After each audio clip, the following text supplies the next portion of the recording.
È bello avere quello che ti serve quando ti serve. Con EasyBank, la banca digitale di Intesa San Paolo. EasyBank, semplicemente banca.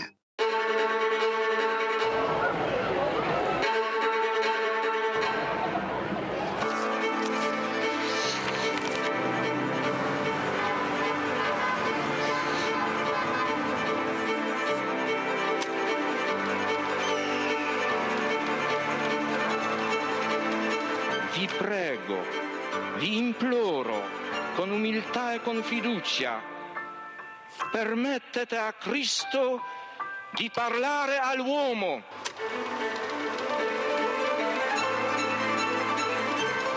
Don Gius aveva capito il problema che avevo. Se la tua vocazione è vero, il tuo lavoro verrà fuori anche dai sassi.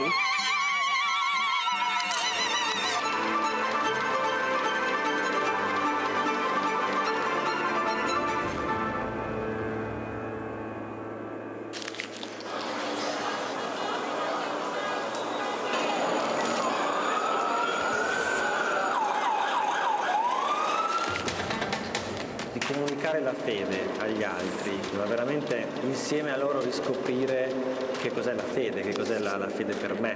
Portare Cristo agli altri, comunicarlo agli altri è l'unico modo che abbiamo per conoscerlo veramente.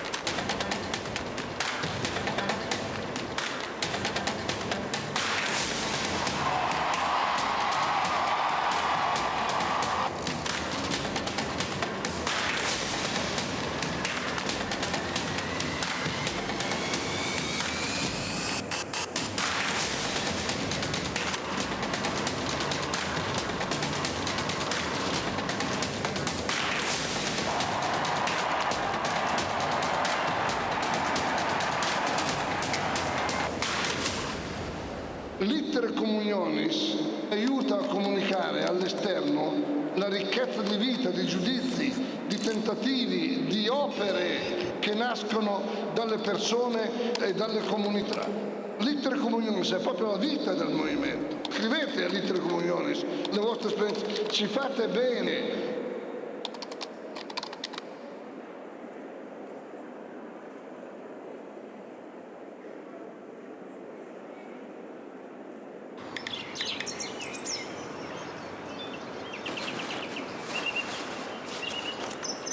È bello avere quello che ti serve quando ti serve. Con EasyBank, la banca digitale di Intesa San Paolo. EasyBank, semplicemente banca.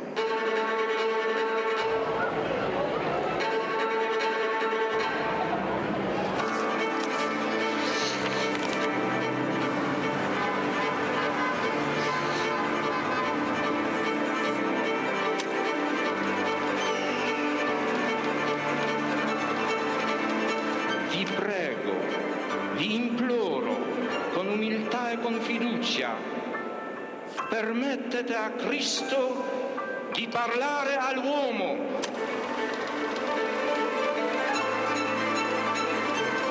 Don Gius aveva capito il problema che avevo. Se la tua vocazione è vero, il tuo lavoro verrà fuori anche dai sassi.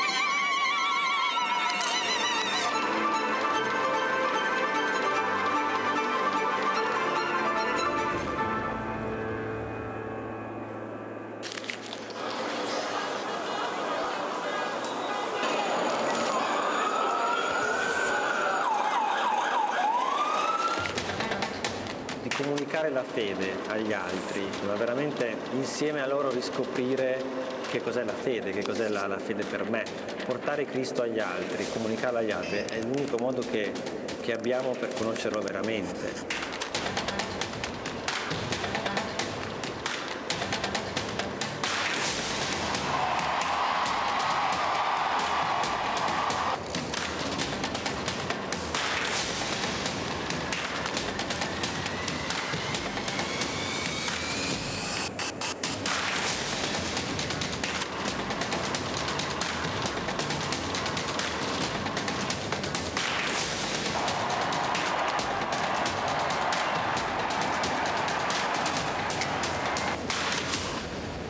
L'iter communionis aiuta a comunicare all'esterno la ricchezza di vita, di giudizi, di tentativi, di opere che nascono dalle persone e dalle comunità. L'Itere Communionis è proprio la vita del movimento. Scrivete all'Itere Communionis le vostre esperienze, ci fate bene.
Questo è un luogo che genera dialogo, Qualcuno che si impegna, che si batte. che approfondisce la conoscenza e sostiene la fiducia.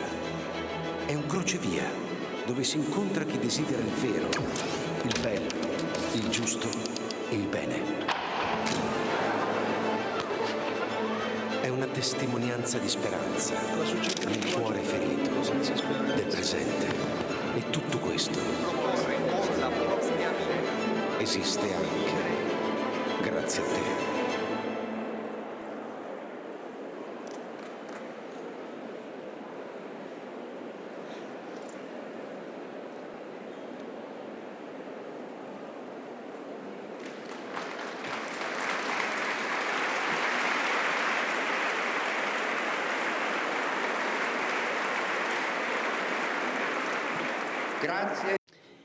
Merci d'être venus si nombreux pour commencer ensemble la 46e édition du meeting pour l'amitié entre les peuples. Bienvenue.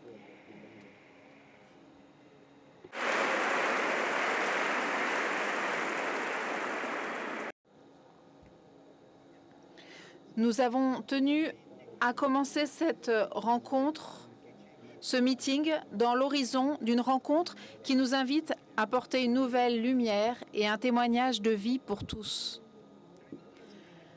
Nous pourrions commencer par des analyses sur les maux qui affligent notre monde, sur les nombreux inconnus qui pèsent sur notre avenir.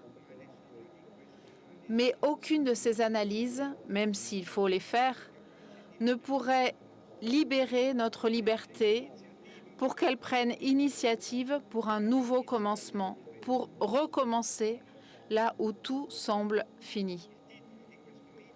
Le titre de ce meeting, « Dans les espaces déserts, nous construirons avec des briques nouvelles », dit clairement que les déserts existent, mais que même ces déserts sont des lieux où l'on peut cultiver, où l'on peut construire, et même où l'on doit construire ensemble.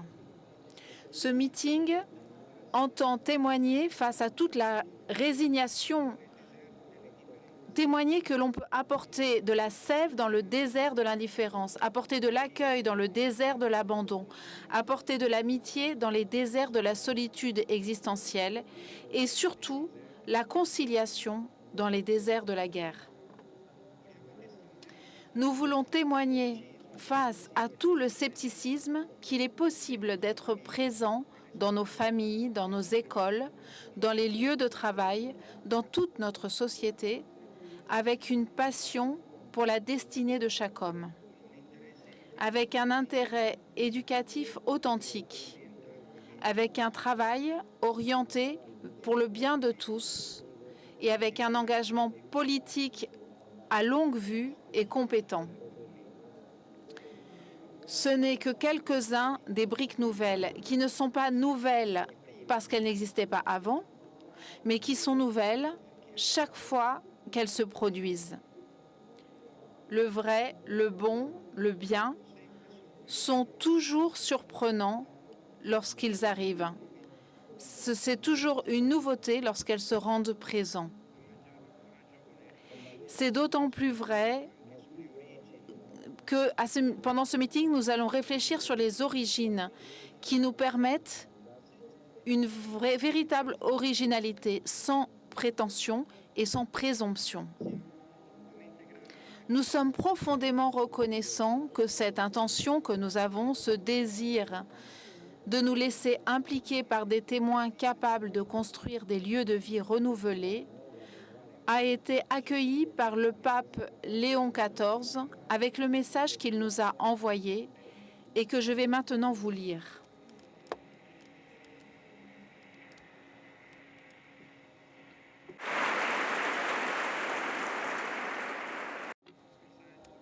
Le message adressé à l'évêque de Rimini, Monseigneur Niccolò Anselmi, dit « Excellence, le thème du 46e meeting pour l'amitié entre les peuples, qui se tiendra à Rimini dans les prochains jours, invite à l'espérance. Dans les espaces déserts, nous construirons avec des briques nouvelles. Le Saint-Père Léon XIV désire faire parvenir ses salutations aux organisateurs, aux bénévoles et à tous les participants, avec le souhait de reconnaître dans la joie que la pierre écartée par les constructeurs a été placée comme une pierre d'angle, choisie, précieuse. Celui qui met en elle sa foi ne saurait connaître la honte. L'espérance, en effet, ne déçoit pas.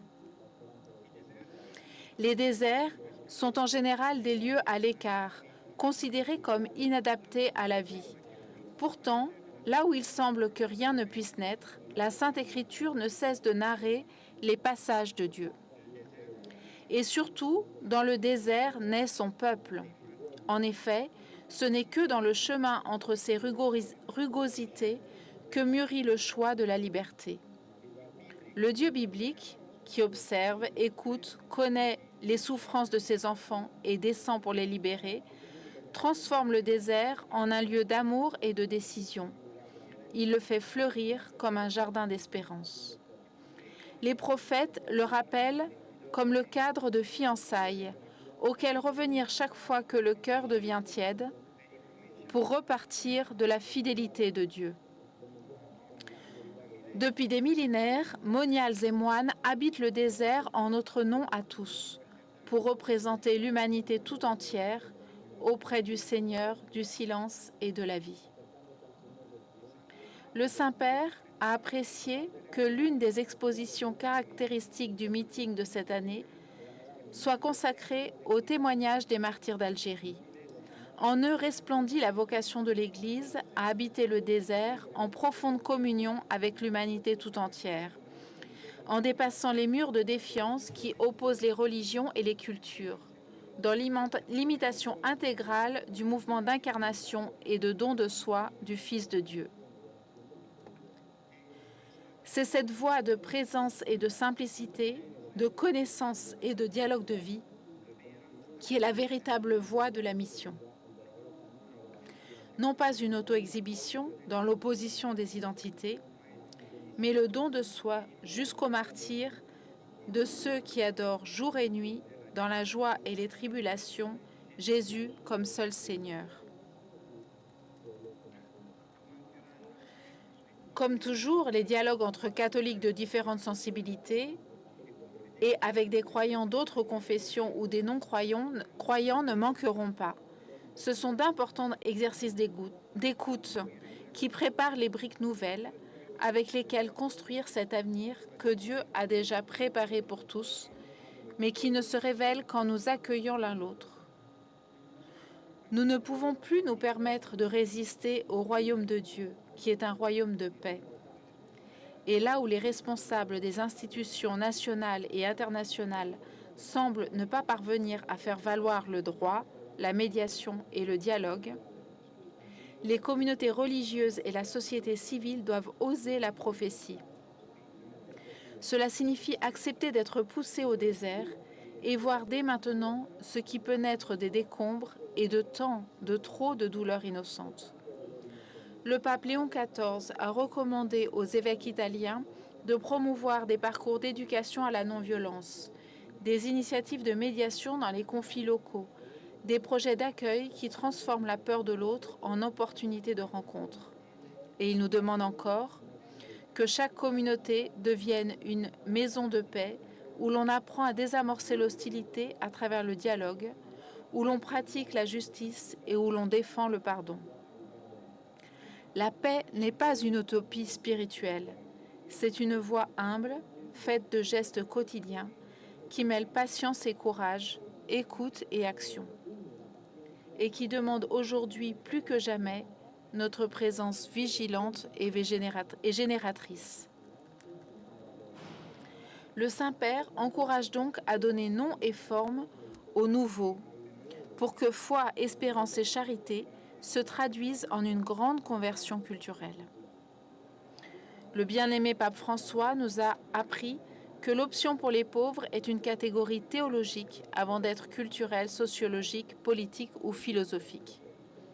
En effet, Dieu a choisi les humbles, les petits, les sans pouvoir, et du sein de la Vierge Marie, il s'est fait l'un d'entre eux pour écrire dans notre histoire son histoire. C'est donc faire preuve d'un authentique réalisme que d'inclure ceux qui ont un autre point de vue, qui voient des aspects de la réalité qui ne sont pas reconnus par les centres du pouvoir où se prennent les décisions les plus déterminantes. Sans les victimes de l'histoire, sans les affamés et les assoiffés de justice, sans les ouvriers de paix, sans les veuves et les orphelins, sans les jeunes et les anciens, sans les migrants et les réfugiés, sans le cri de toute la création, nous n'aurons pas de briques nouvelles. Nous continuerons à poursuivre le rêve délirant de Babel, dans l'illusion que toucher le ciel et se faire un nom soit la seule manière humaine d'habiter la terre. Mais dès le commencement, nier les voix des autres et renoncer à se comprendre sont des expériences vouées à l'échec et déshumanisantes. Il faut leur opposer la patience de la rencontre avec un mystère toujours autre, dont la différence de chacun est le signe. Désarmée et désarmante, la présence de chrétiens dans les sociétés contemporaines doit traduire avec compétence et imagination l'évangile du royaume, dans des formes de développement alternatives aux voies de croissance sans équité ni durabilité. Pour servir le Dieu vivant, il faut abandonner l'idolâtrie du profit qui a lourdement compromis la justice, la liberté de rencontre et d'échange, la participation de tous au bien commun et enfin la paix. Une foi qui prendrait ses distances de la désertification du monde, ou qui indirectement contribuerait à la tolérer ne marcherait plus à la suite de Jésus-Christ. La révolution digitale en cours risque d'accentuer les discriminations et les conflits. Il faut donc l'habiter avec la créativité de celui qui, en obéissant à l'Esprit Saint, n'est plus esclave, mais fils. C'est alors que le désert devient un jardin et la cité de Dieu, préannoncée par les saints, transfigure nos lieux déserts. Le pape Léon invoque l'intercession de la bienheureuse Vierge Marie, étoile du matin, pour qu'elle soutienne l'engagement de chacun en communion avec les pasteurs et les communautés ecclésiales dans lesquelles il est inséré. En synergie avec tous les autres membres du corps du Christ, nous agirons alors en harmonie.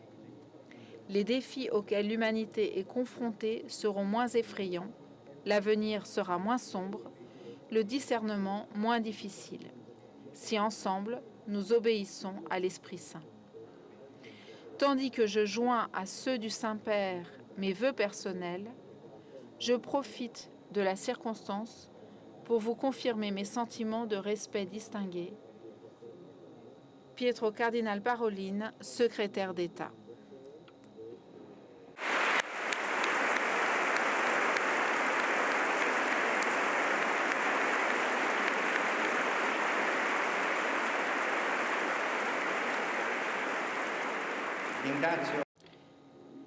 Je remercie en votre nom à tous le Saint-Père pour cet encouragement. Avec gratitude, nous avons accueilli l'invitation du Saint-Père à vivre cette journée dans le jeûne et la prière, en suppliant le Seigneur qu'il nous concède la paix, la justice et qu'il essuie les larmes de ceux qui souffrent à cause des conflits armés en cours.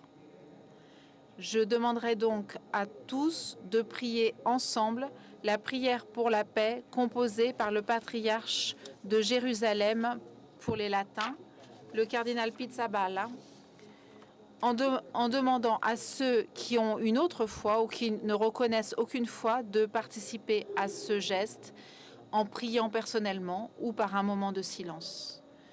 Nous nous mettons debout.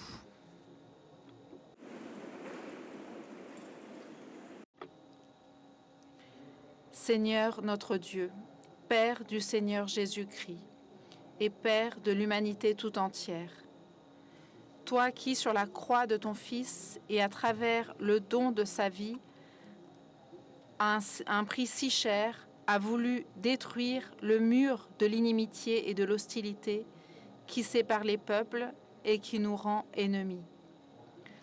Envoie dans nos cœurs le don de l'Esprit Saint, pour qu'il nous purifie de tout sentiment de violence, de haine ou de vengeance. Qu'il nous éclaire pour comprendre la dignité irremplaçable de toute personne humaine et qu'il nous enflamme jusqu'à nous consommer pour un monde pacifié et réconcilié dans la vérité et dans la justice, dans l'amour et dans la liberté. Que Dieu Tout-Puissant et Éternel, dans tes mains repose l'espérance des hommes et les droits de tout peuple. Assiste par ta sagesse ceux qui nous gouvernent, pour que, avec ton aide, ils deviennent sensibles aux souffrances des pauvres et à celles de ceux qui subissent les conséquences de la violence et de la guerre. Fais qu'ils promeuvent dans notre région et sur la terre tout entière le bien commun et une paix durable. Vierge Marie, Mère de l'Espérance, obtiens le don de la paix pour la Terre Sainte qui t'a générée et pour le monde entier. Amen. Merci.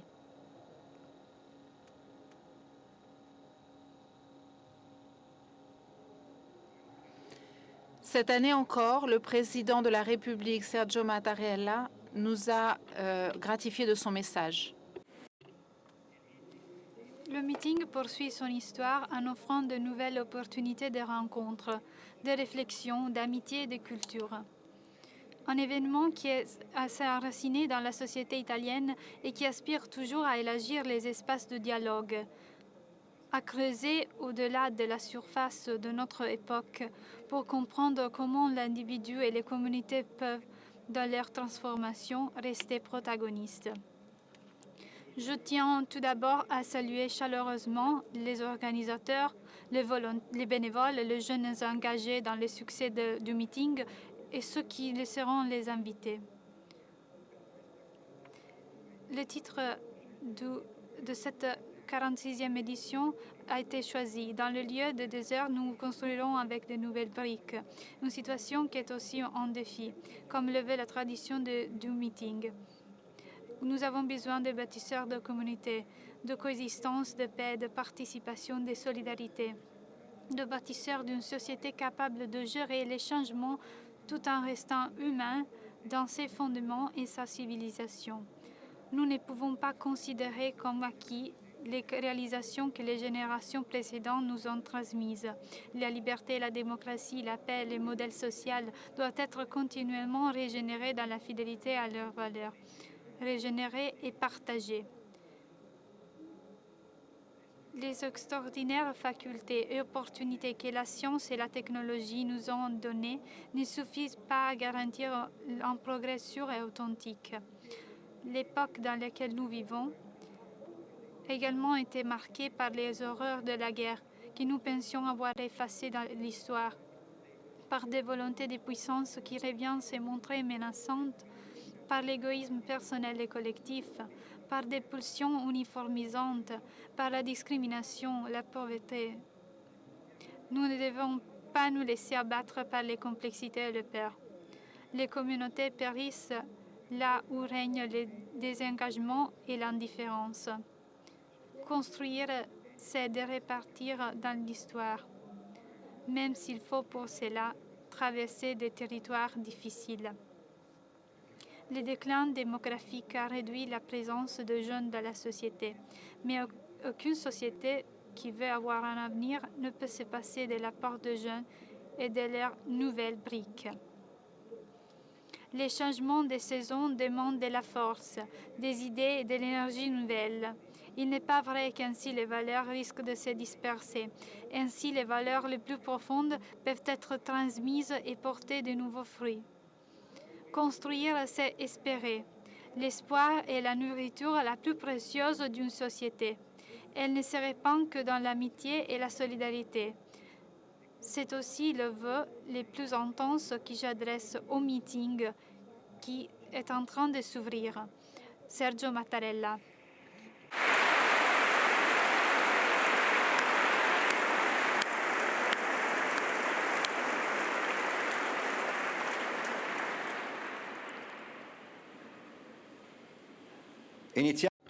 Nous commençons ce meeting avec une rencontre avec Laila Sheikh, mère musulmane de Bethléem, qui a perdu son jeune fils lors de la deuxième intifada, et avec Elana Kaminka, israélienne, mère de Yanai, tuée le 7 octobre 2023. Elles auraient eu toutes les raisons pour rester renfermées sur leur rancœur et la logique de vengeance. Mais elles se sont ouvertes pour trouver une voie vers la réconciliation qui ne va pas de soi. Nous rencontrerons aussi Mère Azezet Kidane, une religieuse combonienne qui aurait pu choisir une vie tranquille, mais qui se consume aux côtés de ceux qui souffrent dans les territoires palestiniens. C'est Alessandra Buzzati, correspondante de TV 2000 en Terre Sainte, qui va animer cette rencontre. Je vous remercie d'être là et je vous demande d'accueillir nos invités.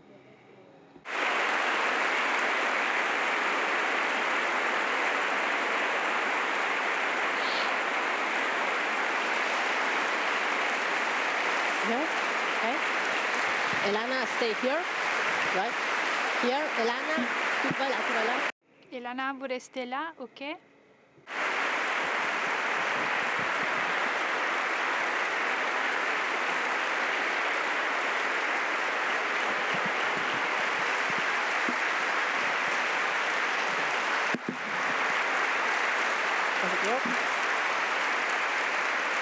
Questo incontro Cette rencontre est caractéristique du message que nous voulons adresser par ce meeting à tous, et d'abord à nous-mêmes. Je voudrais d'abord, avant de leur passer la parole, exprimer notre partage ferme des appels adressés par le pape Léon XIV au gouvernement israélien pour qu'il permette sans restriction l'accès du secours humanitaire à toute la population civile de Gaza et à Hamas pour qu'il libère au plus vite tous les otages.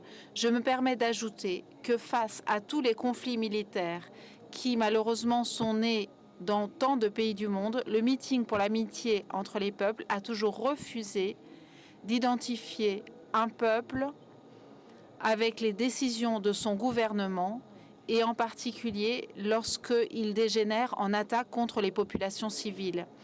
Nous souhaitons que ce meeting puisse faire émerger le fait que la paix naît des peuples eux-mêmes lorsque l'on fait de la place à des lieux de réconciliation et d'accueil réciproque. Merci à vous.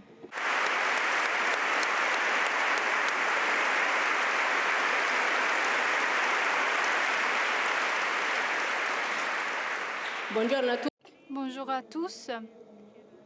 Comme le disait le président Bernard Scholz, les déserts que nous sommes en train de traverser en Terre Sainte il y a 2 ans sont vraiment immenses, invalicables. Ils ont beaucoup de noms terribles, de violences, d'incompréhension à tous les niveaux, pas seulement entre Israéliens et Palestiniens, mais aussi entre les sociétés palestiniennes et israéliennes. Nous le voyons donc dans ces jours, un conflit qui s'aggrave de plus en plus militairement. On ne voit pas de perspective politique ouverte et à parcourir. Nous donc voulons traverser ce désert à travers de l'expérience de 3 femmes que je voudrais remercier. Je suis très contente qu'elles soient ici. Elles sont désormais mes amies. Elles sont des femmes très courageuses parce que décider de s'effrayer un chemin différent de celui de la haine dans l'actuel contexte que nous vivons, c'est un choix difficile. Comme le disait le pape Léon, il faut très d'humilité et très de courage. Et leur détermination naît de leur espérance de perte personnelle. Comme le disait Elana, mère de 4 fils, a perdu son fils Yanai, un officiel de 21 ans, le 7 octobre, dans une base militaire aux frontières avec Gaza. Il a sauvé autant 80 recrues avant d'être tué par les terroristes du Hamas. Et Laila Al-Sheikh, elle est mère de 5 fils. Elle habite à bâtir un village. Et son deuxième enfant, qui était près du même âge de son autre fils, est mort. Et puis, l'enfant a été intoxiqué dans la cour à l'hôpital et elle a été fermée à un checkpoint israélien. Et donc, elle n'a pu attendre son fils à l'hôpital. Et puis, sœur Azizet Kidane, connue comme sœur Aziza, une missionnaire combonienne qui a vécu 14 années en Terre Sainte, aux côtés des plus faibles et des vulnérables. Elle a raconté d'avoir vécu son entière existence dans des pays qui sont des théâtres de guerre. Donc, je vous remercie beaucoup d'être ici avec nous et du chemin que vous avez décidé de parcourir. Elana, je voudrais commencer par toi et citer une poésie qui m'a beaucoup touchée quand je la lis, et de votre mari qui a été écrite un an avant qu'il a été tué dans un moment de crise existentielle. Et ton mari avait écrit « Le froid nous enveloppera et nous nous serons forts l'un contre l'autre. Mais nous devons nous rappeler que ce n'est que la nuit que l'on peut voir les étoiles. » Donc, tu ne pouvais pas imaginer quelle nuit aurait bouleversé ta famille et ton pays. Yanaï a été tué, comme je le disais, le 7 octobre. Et après 2 mois de sa mort, au moment où Israël était complètement sous choc après l'attaque du Hamas, vous avez écrit « Nous sommes en train de souffrir, nous tous. Et nous, lorsque souffrons, nous berçons de l'illusion que la force et la violence apporteront du bien à quelqu'un. » C'est pas vrai. La blessure causée par la perte d'un enfant ne guérira jamais dans le cœur d'une mère. Mais tu as immédiatement déclaré que vous étiez une voix dans le désert pour dire ces mots à votre peuple. Après 2 années, vous êtes encore convaincu, et surtout à cause de la mémoire de Diana, tu as été invité à réfléchir. Est-ce qu'il a été une étoile pour toi cette nuit? Also my teacher. Pour moi, c'était une enseignante. Il était très jeune lorsque nous l'avons perdu. Il n'avait pas encore 21 ans, mais il avait des idées très claires de leadership. C'était un grand penseur et il s'interrogeait sur ce que signifiaient les changements de la société.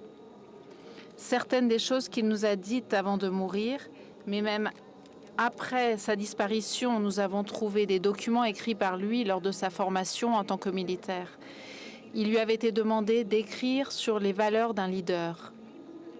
Et la première pour lui, c'était aimer les personnes dont on est responsable et surtout faire percevoir cet amour, parce que ce n'est qu'ainsi que les personnes peuvent être plus efficaces pour créer des changements.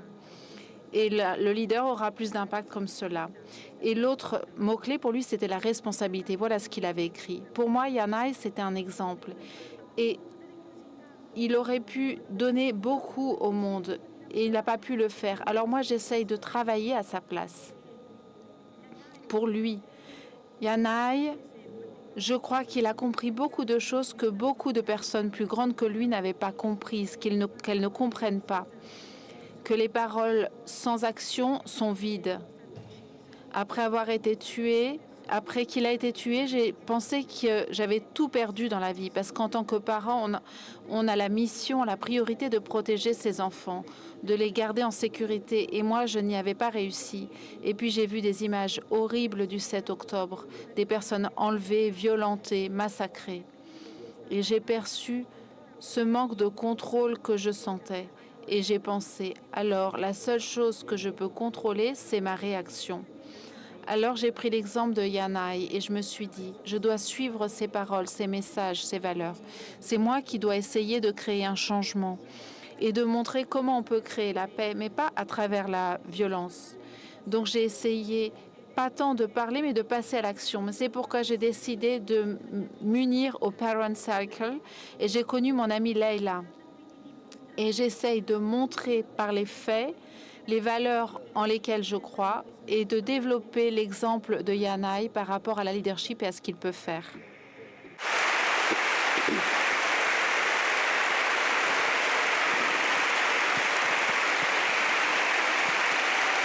Grazie Lana, grazie davvero. E Laura, tu... Merci Elana. Et Elana, et votre fils Youssai avait seulement 6 mois lorsqu'il meurt parmi ses bras. Et il était ton deuxième enfant. Tu m'as raconté que tu as mis 16 ans pour regarder cette blessure profonde. Qu'est-ce qui est arrivé? Comment tu as pu commencer ce parcours de guérison, même si, je le répète, on ne peut pas guérir complètement de cette blessure?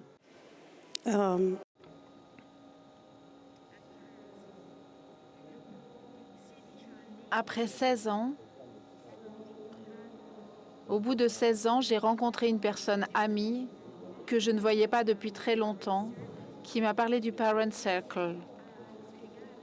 Et elle a commencé à m'expliquer ce que l'on faisait dans ce contexte. Et alors je me suis demandé comment je pouvais participer à cette organisation. Elle m'a demandé quelque chose. Elle m'a dit, jusqu'à maintenant, tu n'as pas parlé à tes autres enfants de ce qui est arrivé à leurs frères. Et je leur dis, mais oui, parce que je ne voulais pas prolonger ce cercle de violence, parce que si je le racontais, ils auraient peut-être voulu le venger. Et je ne voulais pas perdre un autre enfant. J'en avais déjà perdu un, et pour moi, c'était déjà assez terrible comme cela. Mais j'ai pensé, je pourrais participer à cette organisation parce que je pourrais peut-être aider d'autres familles, d'autres personnes. Au début, je pensais que c'était quelque chose de très complexe.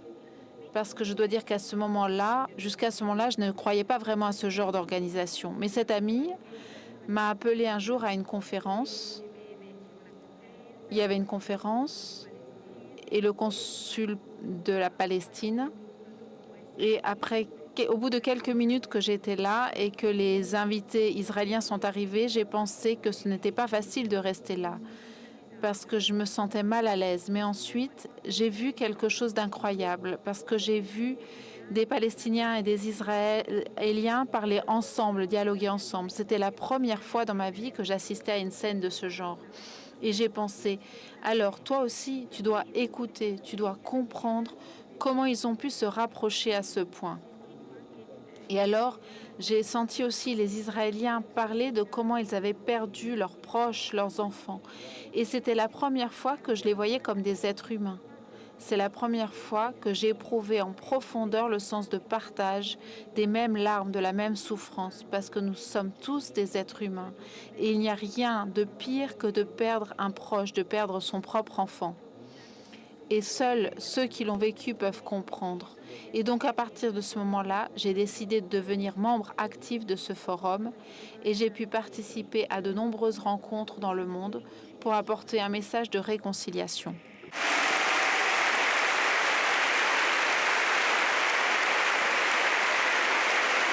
Grazie Laila. Merci Laila. Vous avez dit cette phrase. J'ai vu pour la première fois dans les yeux en israélien et pour la première fois comme un être humain. Et l'une des grandes blessures de ce conflit, c'est la déshumanisation. On parle d'ennemi, mais puis on parle plus de l'autre comme quelqu'un qui est un être humain tel que moi.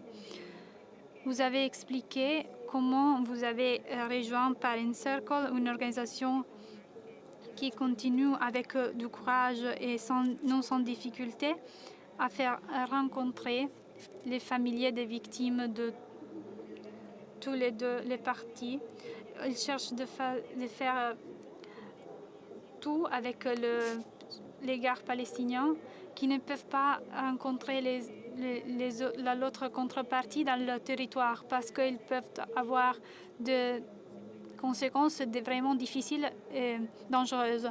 Je voudrais vous faire écouter le témoignage d'un garçon qui s'appelle Odi, à 28 ans, que nous avons rencontré à Jenin, une ville palestinienne, bastion historique de miliciens armés palestiniens, où il y a eu une opération très importante.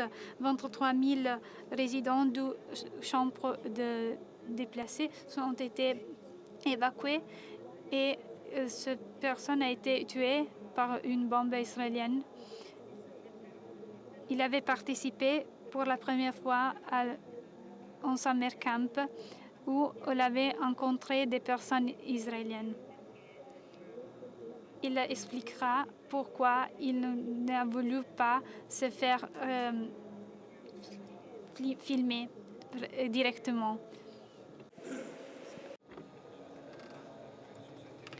J'ai perdu 7 membres de ma famille dans ce conflit, certains après le 7 octobre. En février dernier, mon ami Thomas a été tué. Il était infirmier à Naplouse, mais il faisait aussi des services d'urgence ici aussi à Jenin. Pendant le siège de l'armée israélienne, sur le camp des réfugiés. Il a reçu la nouvelle que son cousin avait été blessé. Comme il était infirmier, il a pris une moto pour essayer de l'atteindre. Mais un missile israélien l'a visé et l'a tué. Il n'avait aucun lien avec la résistance armée. Il aimait la vie, il aimait la paix. Pour moi, c'était comme un frère et un camarade dans le chemin vers la réconciliation. On avait participé ensemble l'été dernier à un camp d'été en Suisse pour les jeunes ambassadeurs de paix. On a vécu des moments magnifiques avec les autres jeunes. Après avoir été tué, après la mort de Tama, mon cœur se rebellait. J'étais loin de ce parcours de réconciliation qu'on avait fait ensemble. Mais ensuite, j'ai beaucoup réfléchi et j'ai compris que le désir de paix était encore plus fort en moi. Je ne veux pas perdre d'autres proches, d'autres amis. Je ne veux pas voir d'autres morts. La solution n'est que dans le dialogue. Aller rencontrer l'autre et le connaître. Il faut beaucoup de sacrifices pour le faire parce que chacun doit renoncer à quelque chose de soi. C'est très difficile pour moi, à Jenin, même seulement d'en parler. Parce que 23 000 personnes ont été évacuées du camp des réfugiés. Les personnes ont suivi des traumatismes et des violences de la part de l'armée israélienne. Et rencontrer des Israéliens, ce n'est pas vu comme quelque chose de juste ici. On peut le faire à l'étranger, mais pas ici. Ici, si on parle de paix et on demande le dialogue, on est vu par les Palestiniens comme un normalisateur, quelqu'un qui se range du côté des Israéliens contre les Palestiniens. Si je le fais, je pourrais être arrêté par les autorités palestiniennes. Voilà, Elaïla, nous avons écouté proprement de l'expérience d'audit en jeune gare palestinien. Comment peut être difficile pour vous, les Palestiniens, s'effrayer le chemin que vous avez continué à parcourir avec du courage, d'autant plus après 2 années de guerre et plus de 60 000 morts à Gaza et après la situation que vous avez affrontée, où il y a eu des violences de la part de colonnes très difficiles. Donc, est-ce que vous pouvez expliquer à tout le niveau de tenter ces parcours dans la société? Votre enfant parmi les majeurs, est très enragé avec toi. Est-ce que vous pouvez raconter quelque chose à propos de Parent Circle? Oui, mes enfants savaient que j'étais devenue membre de l'organisation et ma fille était très en colère. Elle m'a demandé pourquoi. Et pour moi, c'était difficile de lui faire comprendre combien c'était important pour moi. Parce qu'on était encore sous l'occupation et depuis le 7 octobre, notre vie est devenue encore plus compliquée. Et tous ceux qui travaillaient en Israël ont perdu leur travail. Donc la situation économique est dramatique. Nous n'avons plus de refuge. Nous ne savons même pas ce qui se passe. Souvent, nous ne connaissons même pas la situation en Cisjordanie. Ce sont des situations difficiles à déchiffrer, que l'on soit palestinien ou israélien.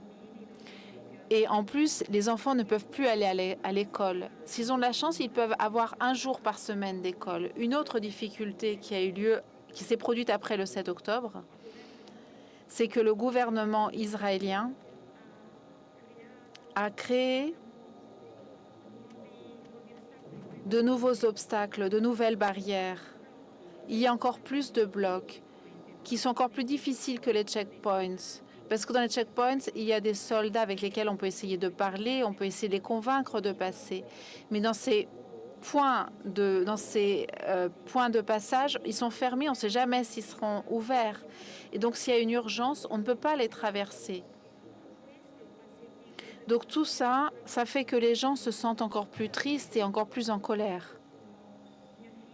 Ma fille, c'est l'aînée. Elle connaît l'histoire de son frère et elle l'aime encore beaucoup. Et elle a eu l'impression que j'avais trahi son frère. C'est une réaction normale que je peux comprendre. Chaque année, nous célébrons, nous faisons une cérémonie, une journée de commémoration. Dans cette journée, nous nous réunissons ensemble, Palestiniens et Israéliens, pour faire mémoire de nos proches qui sont morts pendant le conflit.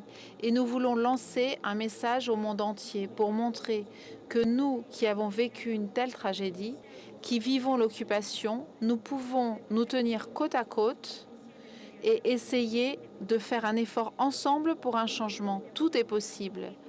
En général, nous avons 4 intervenants, 2 Israéliens, 2 Palestiniens, et moi j'étais l'une d'entre elles. Et je me souviens que mes enfants ont vu cette intervention. Ils avaient peur. Ils avaient peur parce que moi j'avais peur, parce que je ne savais pas quelle serait leur réaction. Je savais qu'ils m'avaient vue. Et ma fille m'a dit, maintenant j'ai compris pourquoi tu as adhéré à cette organisation. Je suis fière de toi, et elle m'a embrassée.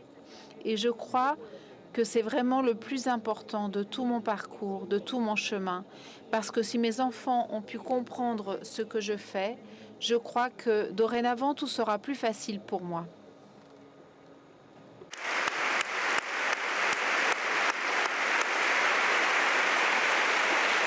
Ecco Lana. Voilà, Elana, vous vivez en Israël. Nous savons que dans la foi israélienne, il y a certainement une plus grande liberté d'expression. Nous l'avons vécu il y a 2 ans. Nous avons assisté à de nombreuses manifestations contre la guerre et contre le gouvernement. Et même les jeunes réservistes israéliens ont commencé à déclarer publiquement qu'ils ne se relèveraient plus. Et nous savons que cette opération militaire avait appelé 60 000 réservistes. Et beaucoup d'entre eux affirment qu'ils ne veulent pas tourner à combattre. Et on a enregistré de différents cas de suicide, seulement dans le mois de juillet. La société est complètement déchirée au son interne. Et en fait, il reste en petite minorité au sein du pays. Comment tu as commencé à outrepasser les barrières dans ton société et aussi au sein de ta famille? Parce que je pense que le premier dialogue commence avec ton mari et tes enfants.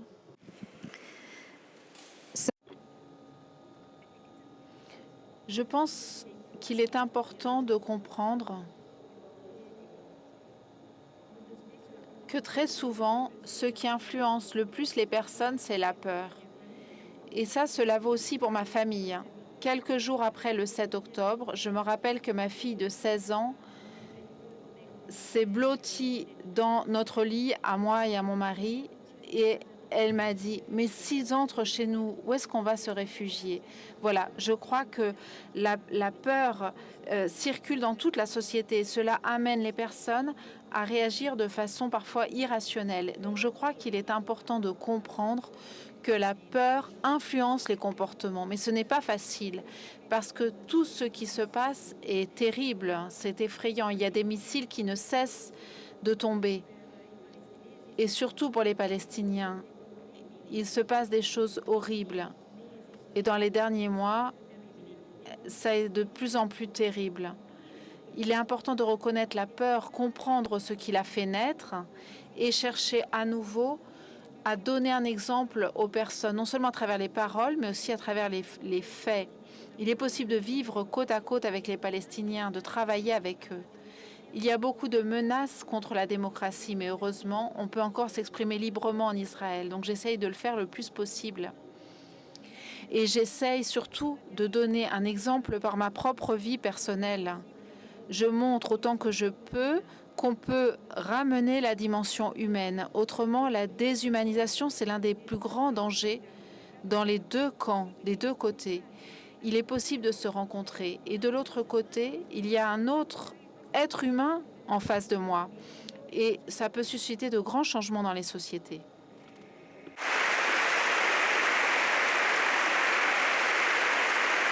Grazie Lana. Merci, Elana.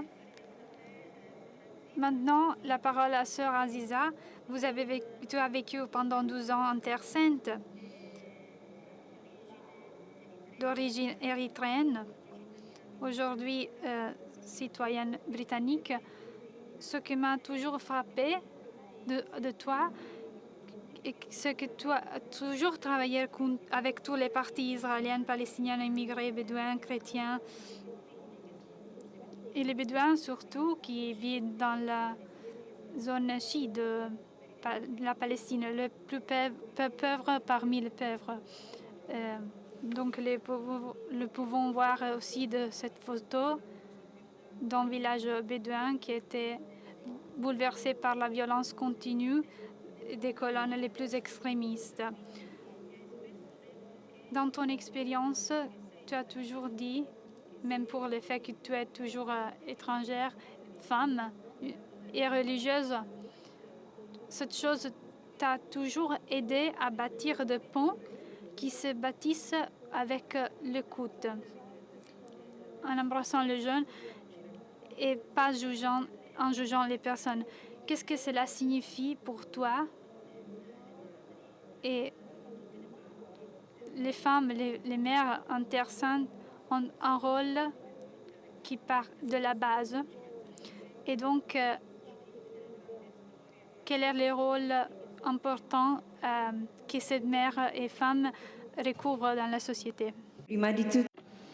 Avant tout, je voudrais vraiment remercier de faire partie aujourd'hui de ces deux peuples qui, à cause d'un mur, ne peuvent pas se rencontrer, mais qui ont le courage de venir témoigner ensemble. Beaucoup de personnes souffrent comme eux, mais le gardent pour eux. Et le courage de ces femmes et d'Alessandra Buzzetti de les faire venir et de réaliser cette rencontre, il faut vraiment pour cela un grand applaudissement.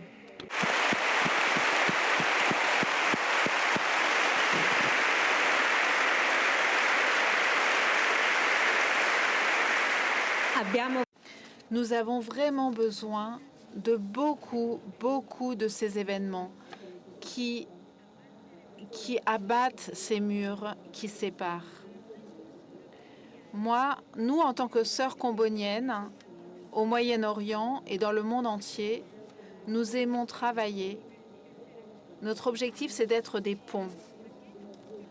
En faisant ces ponts, partout où nous allons, nous demandons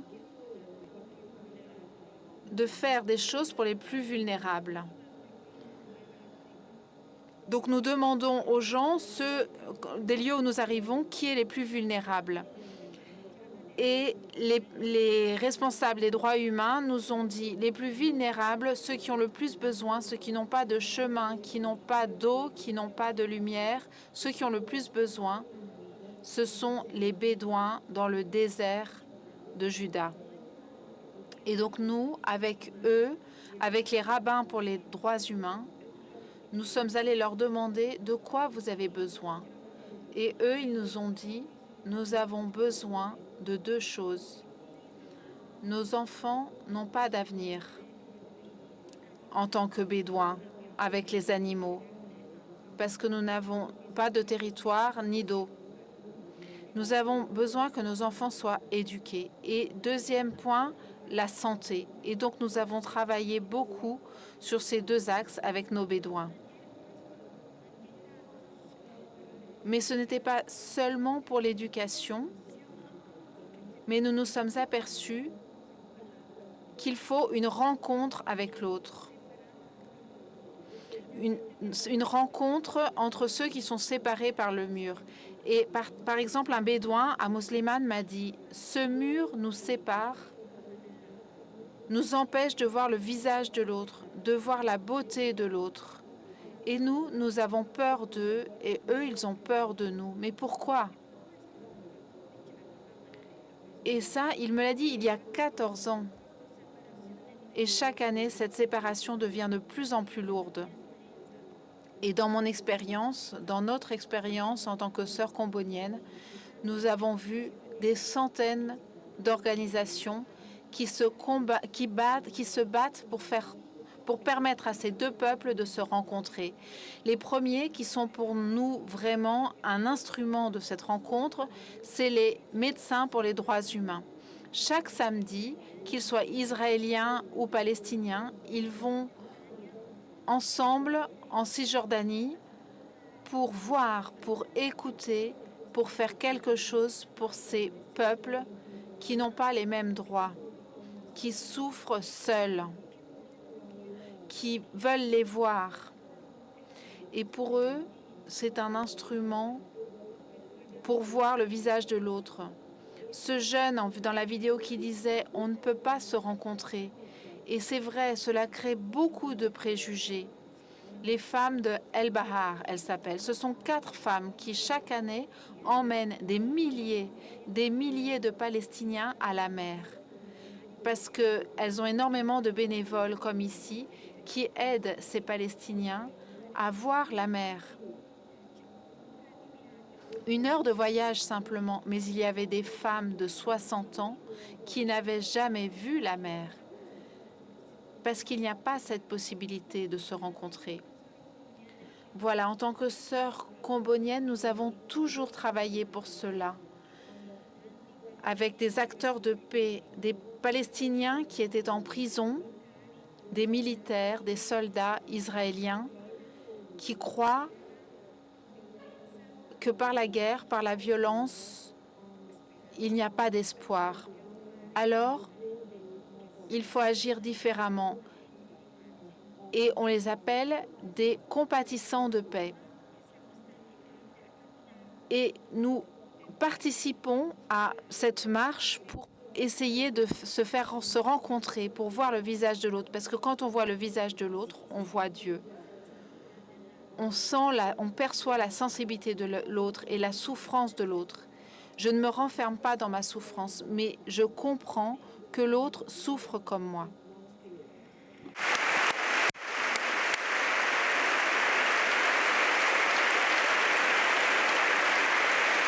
Grazie, Sœur Aziza. Merci, Sœur Aziza. Maintenant, je voudrais vous faire voir, en montrant cette carte, où Elana et Laila vivent. D'un point de vue kilométrique, ils sont 2,5 km.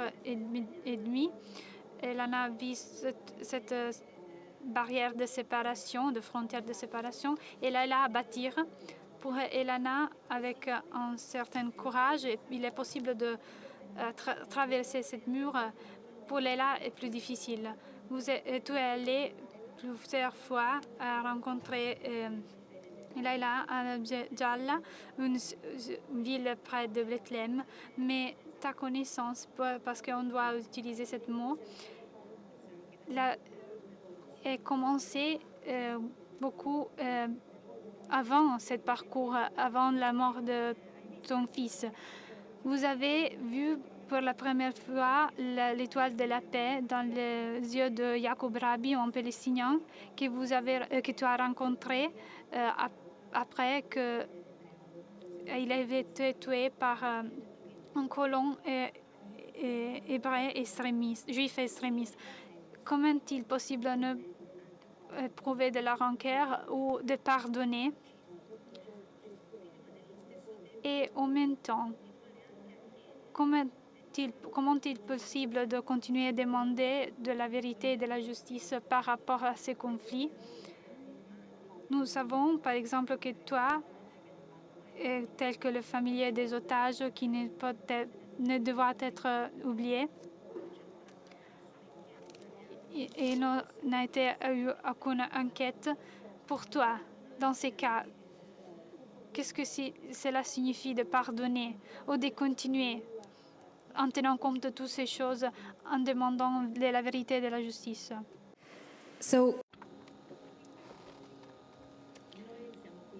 Nous sommes ici assises, nous sommes mères, nous sommes des mères, nous sommes différentes des politiques parce que nous sommes très pratiques, très concrètes par nature. Vous voyez cette carte?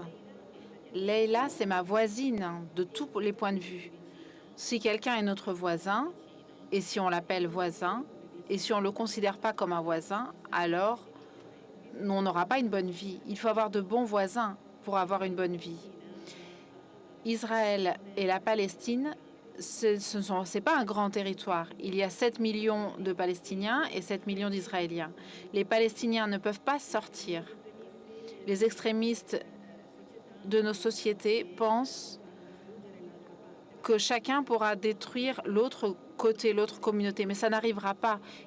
On est obligé de vivre ensemble, de coexister ensemble pour toujours, parce qu'il n'y a pas d'autre possibilité.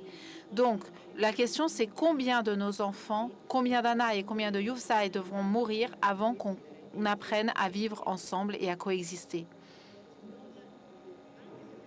Même si on perd un seul enfant, qu'il soit israélien ou palestinien, ce sera déjà trop.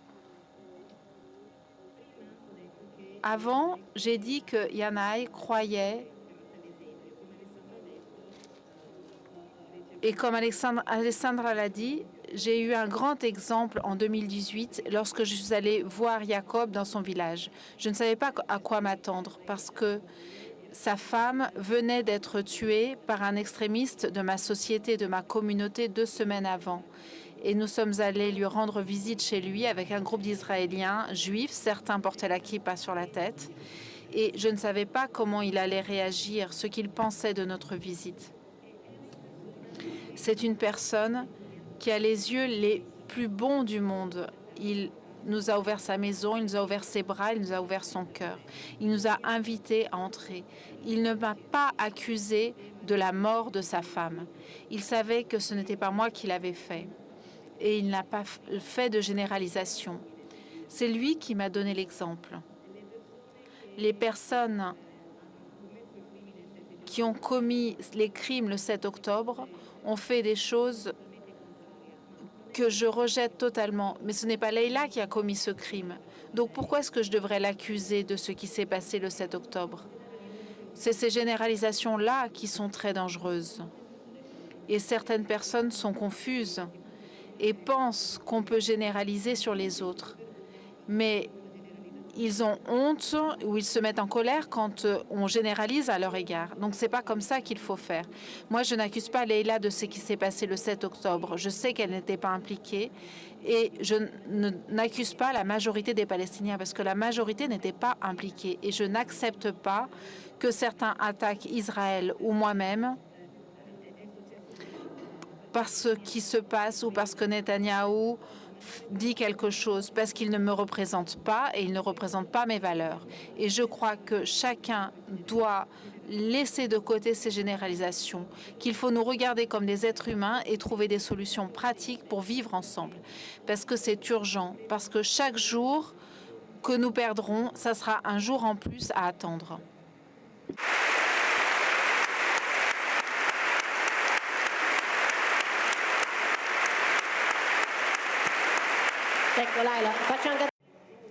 Laila, je te pose la même question. Est-il possible pour toi de pardonner et continuer à lutter pour la justice et la dignité de ton peuple? Que nous savons, dans ce moment, combien il souffle dans ces moments. Je vous raconte une petite histoire sur le pardon. Il y a 4 ans, j'étais à Jérusalem à une rencontre avec d'autres personnes, d'autres organisations. Et donc, après avoir parlé de mon histoire, un homme israélien qui était assis là pleurait. Je savais qu'il y avait quelque chose qui m'intriguait en lui, mais je ne comprenais pas pourquoi il pleurait. Il pleurait beaucoup. Et puis ensuite, il s'est levé, il a commencé à raconter son histoire personnelle. Et il a dit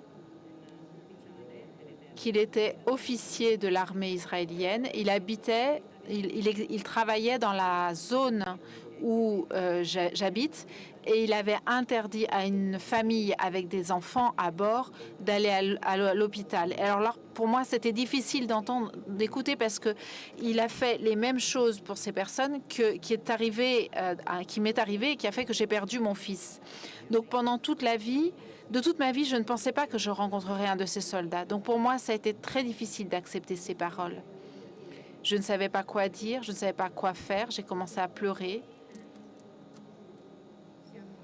Et puis nous sommes sortis de la pièce, nous avons commencé à parler ensemble et il m'a dit « Je sais que c'est difficile pour toi, Leila, mais pour moi, c'est tellement important de te raconter mon histoire personnelle. » Et puis il a ajouté qu'après quelque temps, son fils est tombé malade, il a voulu l'amener à l'hôpital, mais il a été bloqué par des gardes qui voulaient lui poser des questions. Lui, il était très pressé. Et il a dit que juste à ce moment-là où il ne pouvait pas partir avec son fils, là, il a pris conscience de ce qu'il avait fait aux Palestiniens.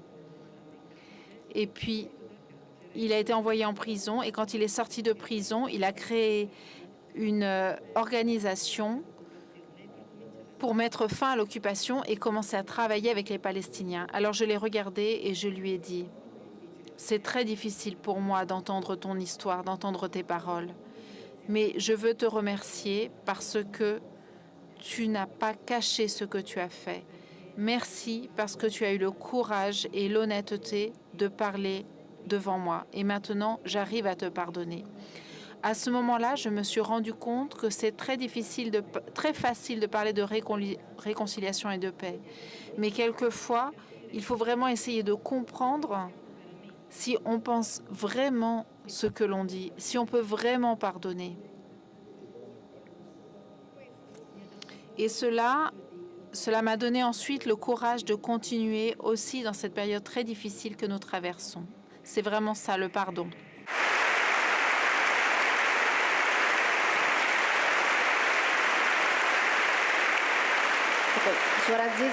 Sœur Aziza, merci à Laila, merci à tous les deux.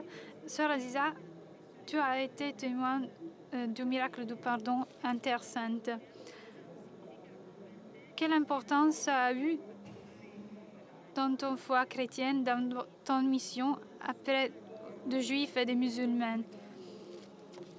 Et de fait, avec cette croix que tu as sur ton front dès que tu es petite, très petite, qu'est-ce qu'a signifié pour toi ce miracle comme religieuse chrétienne? La première fois, lorsque nous avons commencé à travailler avec les Bédouins, il y avait ce camp d'été et les rabbins pour les droits humains nous ont dit que si nous commencions le camp d'été, ils voulaient amener des Israéliens. C'était la première fois que nous commencions avec Alicia. Et nous avions aussi des bénévoles espagnols et ces Israéliens. Les enfants, entre eux, les Bédouins, s'insultaient en se traitant de juifs. C'était l'insulte entre les enfants. Le juif, c'est le méchant, la personne qu'on ne peut pas contrôler.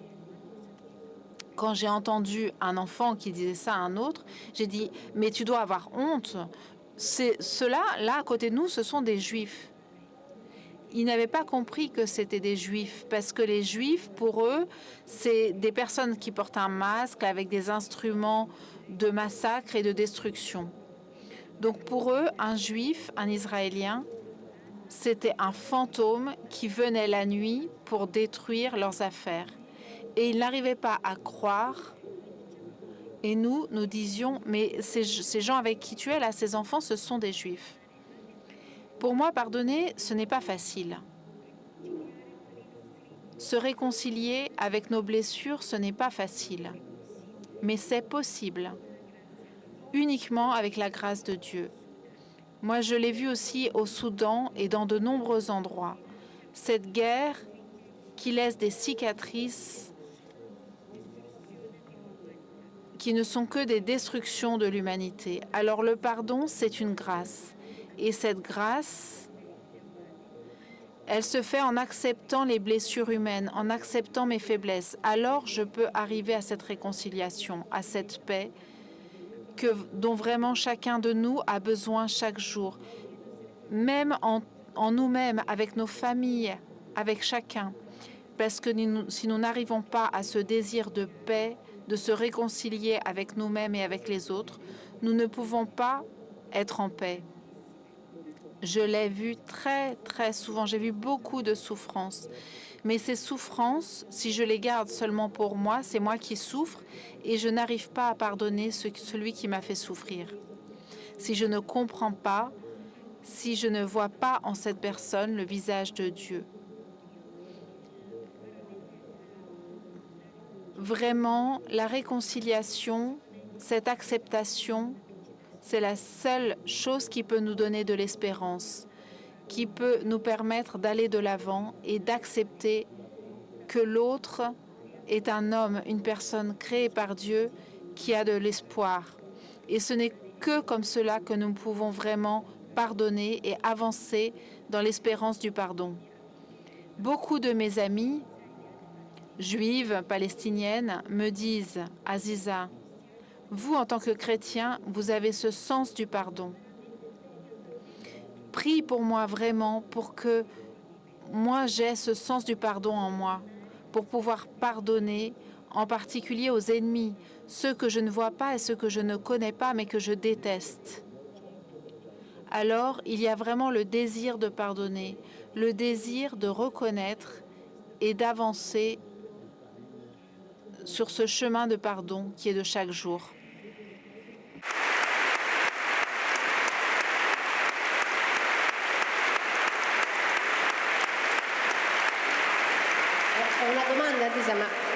Une question, Sœur Aziza. Cette croix que vous avez dans ton front, est-ce qu'elle a été un problème lorsque tu travaillais dans les villages musulmans, israéliens, etc.? Alors tout d'abord, j'oublie que j'ai cette croix sur le front. Alors, ce qui me le rappelle, ce sont les enfants. Et je suis allée dans des pays arabes, au Soudan. J'étais dans des pays où la charia régnait. J'ai été à Dubaï.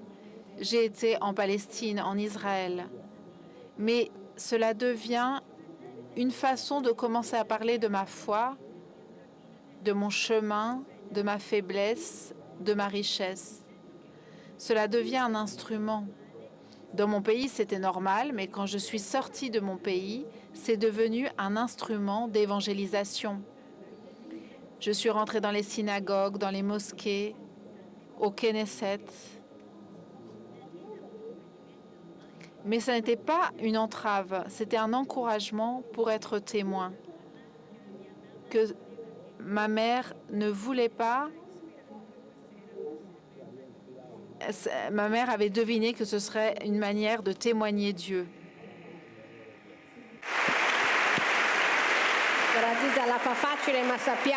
Sœur Aziza dit que c'est facile, mais ce n'est pas simplement si facile.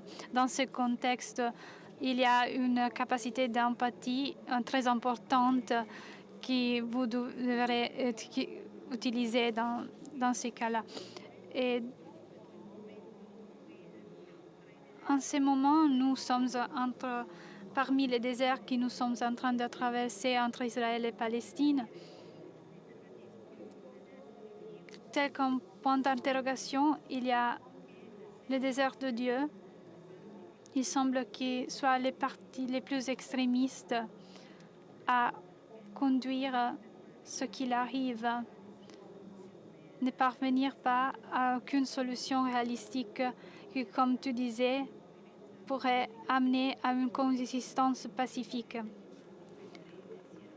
Il y a les deux parties les plus extrêmes, et musulmanes et juives.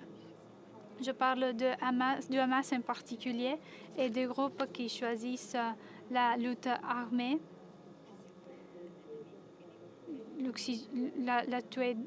tuer les ennemis. Et nous voyons ces personnes extrémistes qui ont deux ministres au sein du gouvernement peuvent dire une chose différente de la Bible. Laïla, vous êtes musulmane, tu es musulmane, tu as condamné les massacres perpétrés par les Hamas le 7 octobre et tu m'as dit aussi qu'après la mort de ton enfant, tu as eu une crise de foi. Donc je te voulais demander, est-ce que tu as condamné les Hamas parce que ce n'est pas l'islam dans lequel tu crois? Qu'est-ce que être musulmane ajoute à ce parcours que tu es en train d'accomplir en voie de la réconciliation?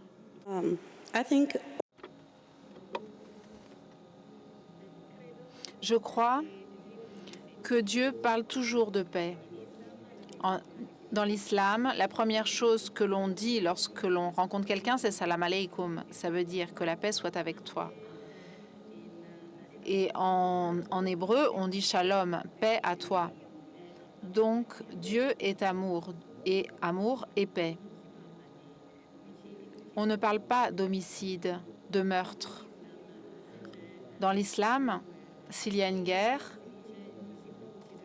on dit on ne peut pas tuer un enfant, on ne peut pas tuer une femme, on ne peut pas tuer un animal ou bien couper un arbre. Mais malheureusement, certaines personnes expliquent les règles comme elles veulent et les interprètent comme elles veulent.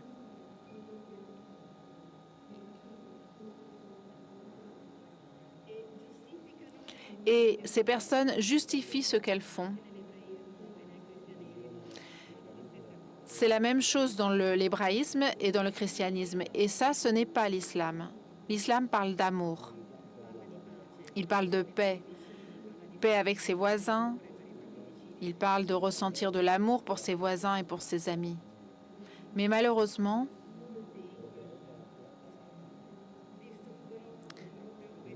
beaucoup de personnes détruisent cette idée et essayent de justifier ce qu'ils font avec autre chose. Et moi aussi, j'ai traversé une période très sombre après la mort de mon fils, parce que quelqu'un m'a dit que Dieu m'avait puni parce que j'avais fait quelque chose de mal et qu'il avait pris mon fils pour cela. Mais je crois que si Dieu m'avait vraiment fait cela, où serait la miséricorde? Alors, pendant beaucoup d'années, j'ai perdu la foi en Dieu. Et puis, j'ai commencé à réfléchir et je me suis rendu compte que le problème, ce n'était pas Dieu. Le problème, c'était les personnes. C'était ces personnes qui essayent d'expliquer les choses simplement par leurs propres idées.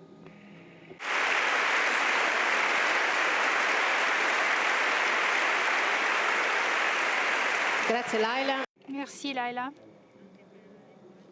Aussi pour le courage que tu as en clarifiant beaucoup de choses, en partant de ton expérience personnelle. Donc, Elana, nous avons vu que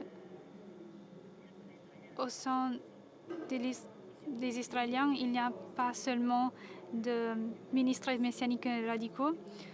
Il y a eu 80 rabbins qui ont fait un appel écrit au gouvernement israélien afin qu'ils puissent terminer avec la carestie à Gaza et ces massacres. Lorsque nous nous sommes rencontrés pour la première fois chez toi en Israël, tu as dit que ce que le gouvernement est en train de faire est une trahison de l'hébraïsme. Est-ce que tu peux expliquer un petit peu cela? Je crois que toute religion, indépendamment de la religion dont on parle, peut être utilisée pour de bonnes raisons ou de mauvaises raisons. Le christianisme a été utilisé par le passé pour justifier l'Inquisition et il est utilisé aussi pour le merveilleux travail que font des sœurs comme sœur Aziza. Et c'est la même chose avec l'hébraïsme, le judaïsme. Le judaïsme, ce que le judaïsme a donné au monde, c'est une série de valeurs. Même entre juifs, nous avons différentes pratiques, différentes observances, mais on a toujours considéré ces valeurs comme fondamentales. La valeur fondamentale la plus importante, c'est la vie qui ne peut pas être sacrifiée selon le judaïsme. Et ce gouvernement a montré souvent son manque de respect pour la vie. Le respect pour la vie des Palestiniens qui sont tués à Gaza, respect pour la vie des otages israéliens, en refusant de faire un accord et en continuant à les faire souffrir, ou bien le respect de la vie des soldats qui sont tués. Il y a de tant de vies qui ne sont pas prises en considération. Et dans le judaïsme, la vie a toujours été la valeur la plus importante. Donc dissocier cette valeur montre que les personnes qui sont maintenant au pouvoir et ne comprennent pas quelles sont les valeurs fondamentales de notre religion.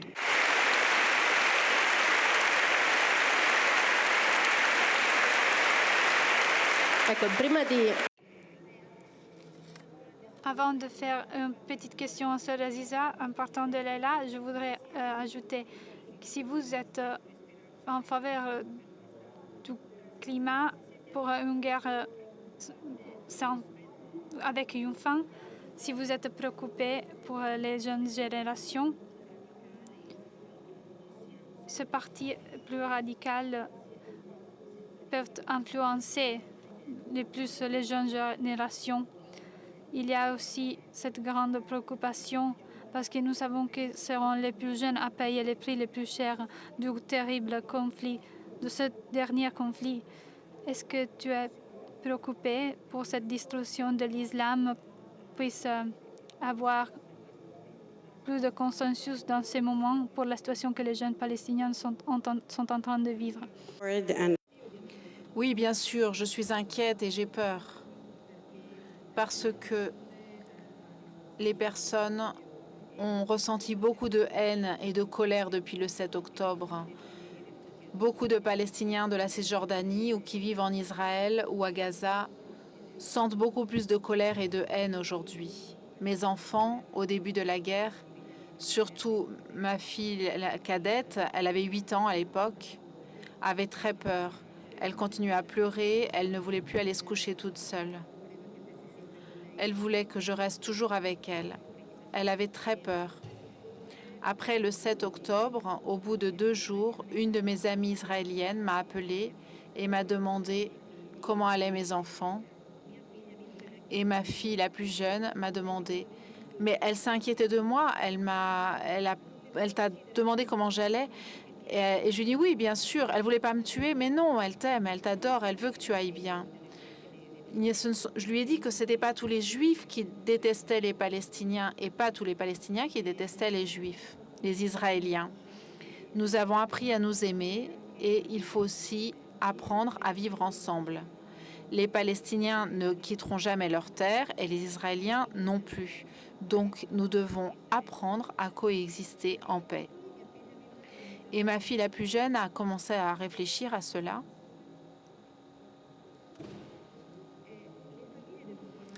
Il faut que les familles trouvent la façon de parler à leurs enfants. Je sais que beaucoup de personnes sont en colère, qu'elles sont tristes et qu'elles enseignent à leurs enfants à se venger.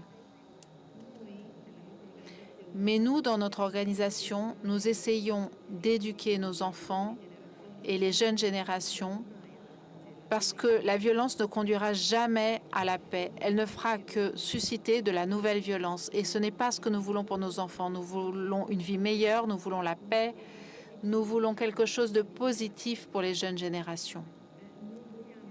Nous ne voulons pas qu'ils restent là à attendre. Nous ne voulons pas rester là à attendre. Il faut qu'on fasse quelque chose. En tant que mère, nous avons le pouvoir et le courage de le faire. Il faut que nous fassions quelque chose. Nous ne pouvons pas attendre que nos leaders fassent quelque chose.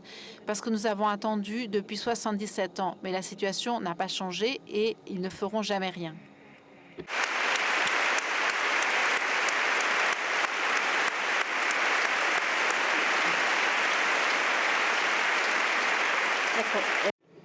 Ilana, je te pose la même question. Est-ce que tu es préoccupée pour les nouvelles générations d'Israéliens? Nous le savons et le rappelons. Ces personnes qui font les services sont des jeunes militaires qui ont entre 18 et 21 ans. Donc, est-ce qu'ils auront des conséquences dans leur vie? Oui, bien sûr. 6 semaines après la mort de mon fils, mon deuxième fils est parti lui aussi dans l'armée et il y est encore maintenant. Donc, bien entendu, je suis très inquiète et je suis terrorisée quand je vois les médias et toute la propagande qui est faite pour les jeunes générations.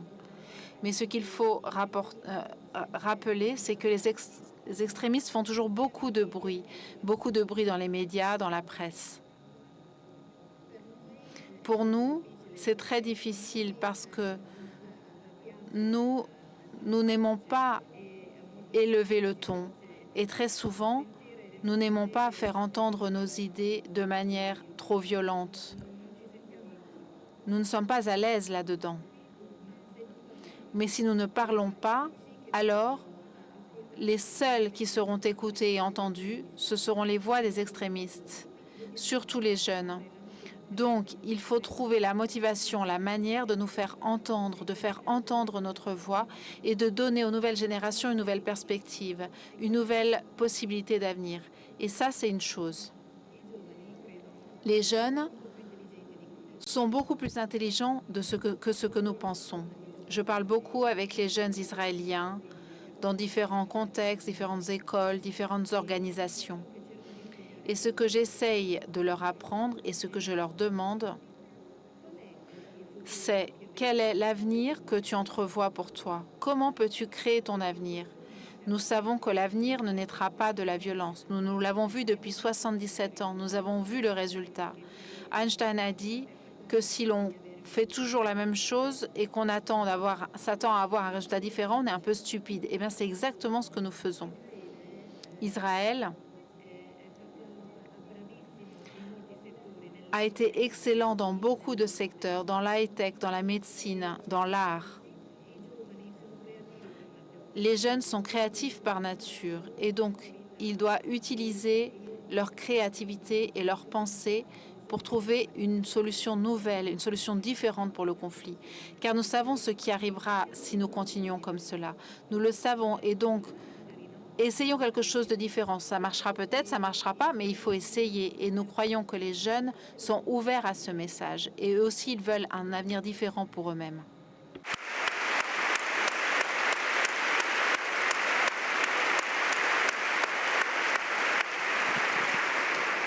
And if I can just add that we spoke about generalizations before, and I know. On parlait tout à l'heure de généralisation. Et nous savons que beaucoup de personnes voient des soldats israéliens et pensent qu'ils constituent une menace et qu'ils sont vraiment dangereux. Mais nous avons parlé avec mon fils de ce que signifie être recruté dans l'armée israélienne, faire son service militaire. Je lui ai dit, choisis ce que tu veux. Je ne peux pas décider pour toi. Bien sûr, il a plus de 18 ans. Je voulais qu'il décide lui-même s'il voulait faire son service ou pas. Il a réfléchi et il a pensé d'exercer en tant que paramédical dans le service militaire parce qu'il pourra ainsi prendre soin des personnes. Il travaille maintenant dans le sud d'Israël et il prend soin des Bédouins qui vivent dans des réalités très éloignées et qui ont des conditions sanitaires terribles. Donc oui, c'est un soldat israélien. Les soldats israéliens peuvent causer des souffrances indicibles, mais il y a aussi beaucoup d'autres soldats israéliens qui s'occupent d'autres choses et qui font leur service en aidant la population de toutes les manières possibles.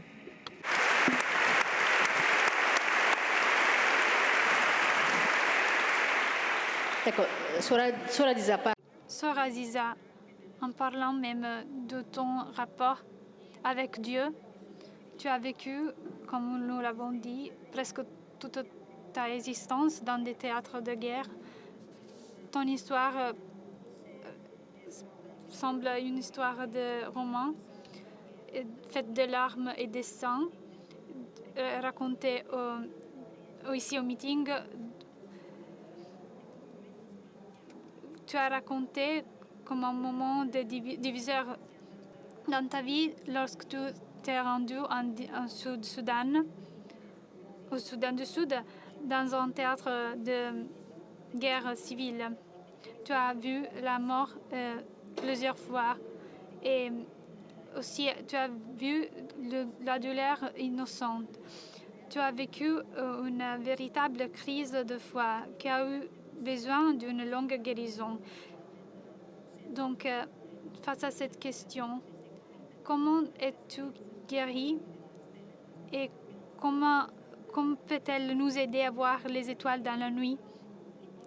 Nous le sommes en train de le voir aussi dans la Terre Sainte et dans les conflits dont nous avons parlé. Donc, explique-nous, s'il te plaît. Veramente sì. Oui, vraiment. Au Soudan, lorsque j'y suis allée, j'ai vu mourir beaucoup de personnes. Et ma première réaction, c'était contre Dieu. Pourquoi est-ce que tu permets tout cela? Pourquoi est-ce que tu laisses les mains de l'homme détruire l'humanité? Et j'ai eu une crise profonde. Et cette crise s'est répercutée, s'est reproduite aussi en Israël. Lorsque j'ai vu détruire les maisons, les baraquements des Bédouins, et ces gens, je n'ai rien pu faire. Mais j'ai dit, mais Dieu, pourquoi est-ce que tu permets cela? Et au bout d'un certain temps, en Israël, je commence par l'Israël, je suis allée au Saint-Sépulcre pour prier parce que j'étais très perturbée. Et qui je vois là? Une moniale orthodoxe qui s'appelle Myriam, dans un coin, avec sa pauvreté, avec sa simplicité, assise en train de prier. Elle ne voyait même pas les gens, elle était entièrement couverte. Et elle le fait chaque matin et chaque soir. Et en la regardant,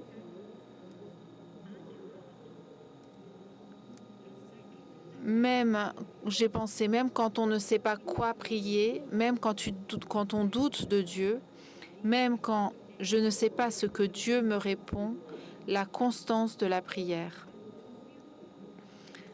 Dans le doute, dans la souffrance, dans la colère contre Dieu, mais la constance dans la prière. Et cela, pour moi, ça a été aussi un instrument à Juba et en Israël. Et puis les êtres humains, accepter nos blessures, être humain, donner un nom à nos blessures. Si tu ne le fais pas pour toi-même, mon seul frère a été tué par les Éthiopiens. J'ai vu combien ma mère a souffert.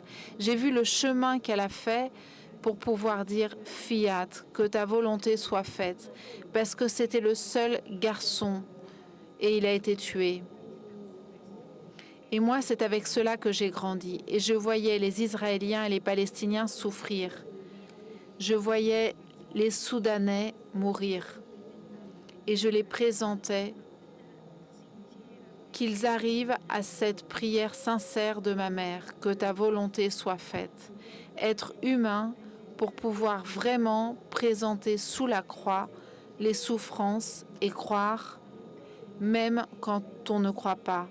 Croire pour l'espérance, pour la confiance, parce que le Seigneur, en fin de compte, sous sa croix, il y aura toujours la paix. Si l'on ne le fait pas, la paix ne se produira pas. Comme le disaient mes sœurs, sans paix, on ne construit rien. On ne fait que mourir. Merci.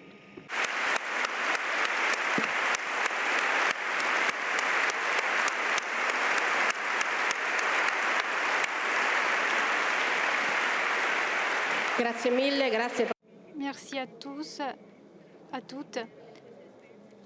Comment vous avez montré au sein de votre expérience comment ça signifie voir sa propre identité, même religieuse, au sein de cette expérience, comme possibilité de connaissance de l'autre et pas comme contradiction. Merci d'être été ici parmi nous et pouvoir aider à nous ouvrir le cœur avec sincérité.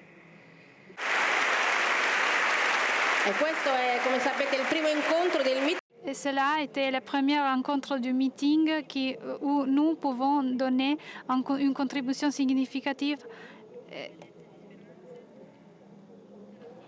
tout au long de la foire. On peut retrouver des postations Dona Ora caractérisées par les cœurs rouges. Nous vous rappelons que la Fondation Meeting est secteur tiers. Et donc, bonne continuation à tous et merci à vous.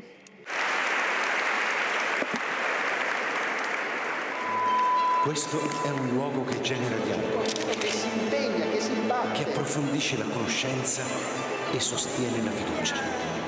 È un crocevia dove si incontra chi desidera il vero, il bello, il giusto e il bene.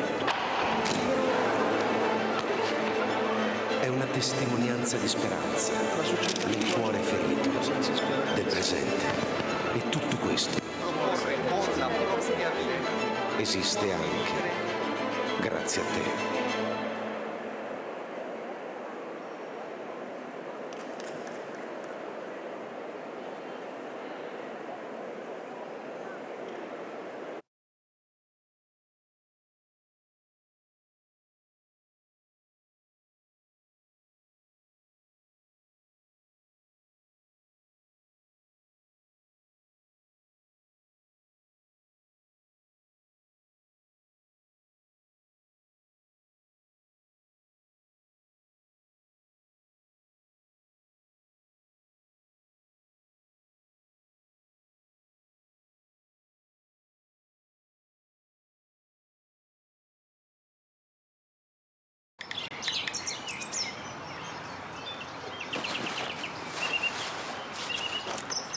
È bello avere quello che ti serve quando ti serve. Con EasyBank, la banca digitale di Intesa San Paolo. EasyBank, semplicemente banca.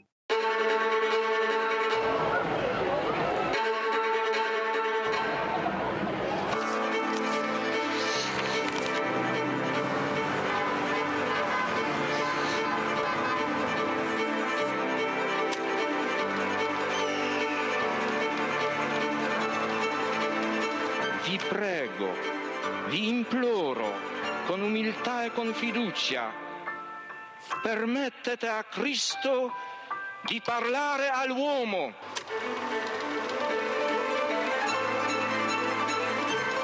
Don Gius aveva capito il problema che avevo. Se la tua vocazione è vero, il tuo lavoro verrà fuori anche dai sassi.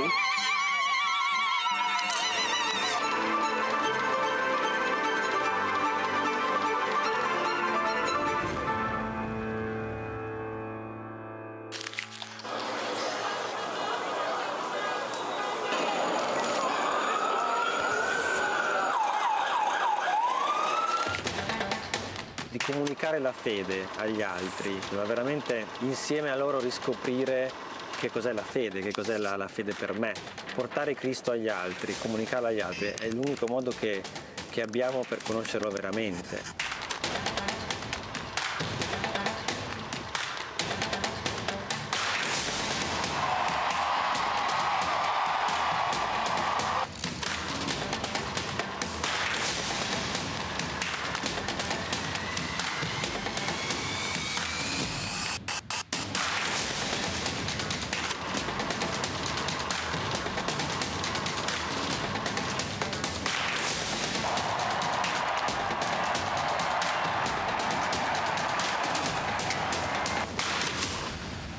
L'Ittere Communionis aiuta a comunicare all'esterno la ricchezza di vita, di giudizi, di tentativi, di opere che nascono dalle persone e dalle comunità. L'Ittere Communionis è proprio la vita del movimento. Scrivete all'Ittere Communionis le vostre esperienze, ci fate bene.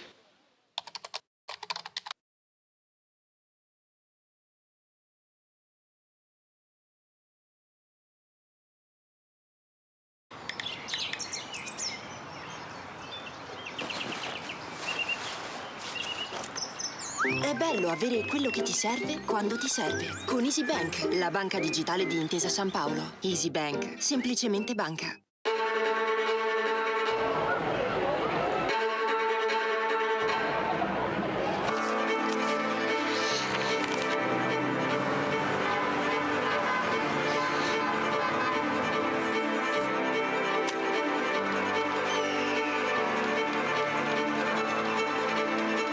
Vi prego, vi imploro, con umiltà e con fiducia, permettete a Cristo di parlare all'uomo.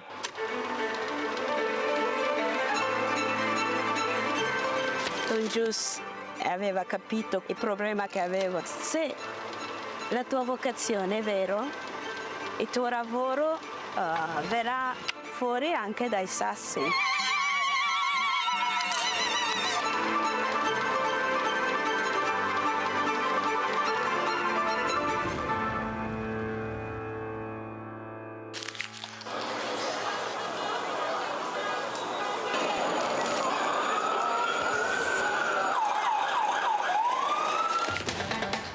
Di comunicare la fede agli altri, ma veramente insieme a loro riscoprire che cos'è la fede, che cos'è la fede per me. Portare Cristo agli altri, comunicarlo agli altri è l'unico modo che abbiamo per conoscerlo veramente.